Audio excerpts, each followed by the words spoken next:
அவுது பில்லாஹி மினஷ் ஷைத்தானிர் ரஜீம். பிஸ்மில்லாஹிர் ரஹ்மானிர் ரஹீம். அளவற்ற அருளாளனும் நிகரற்ற அன்புடையவனுமாகிய இறைவன் அல்லாஹுவின் திருப்பெயரால் ஆரம்பிக்கின்றேன். ஹஜ்ஜு அதற்கென குறிப்பிட்ட ஷவ்வால், துல்கஅதா, துல்ஹஜ் ஆகிய மாதங்களில்தான்.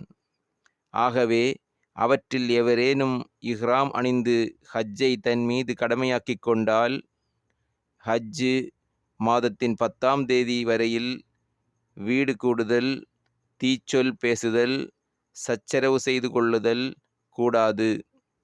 நீங்கள் என்ன நன்மை செய்த போதிலும் நிச்சயமாக அல்லாஹ் அதனை அறிந்து அதற்குரிய கூலி தருவான்.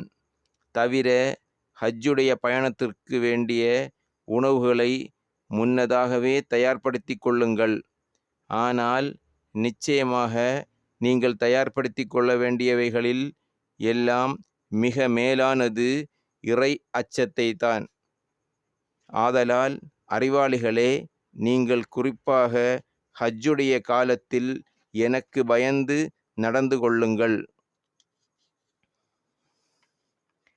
ஹஜ்ஜு பயணத்தின் போது நீங்கள் தொழில் செய்து உங்கள் இறைவனுடைய அருளைக் கொண்டு கிடைக்கும் லாபத்தை தேடி கொள்வது உங்கள் மீது குற்றமாகாது. அன்றி ஹஜ்ஜுக்கு சென்ற நீங்கள் அரஃபாவிலிருந்து திரும்பினால் மஷ்அருல் ஹராம் என்னும் இடத்தில் அல்லாஹுவை திக்ர் செய்யுங்கள். தவிர நீங்கள் இதற்கு முன் வழி தவறியவர்களாக இருந்த பொழுது உங்களுக்கு அவன் நேரான வழியை அறிவித்ததற்காக பின்னும் அவனை திக்ர் செய்யுங்கள்.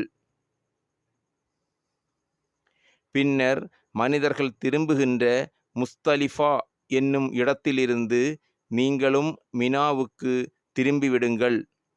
மேலும் அல்லாஹுவிடம் மன்னிப்பு கோருங்கள்.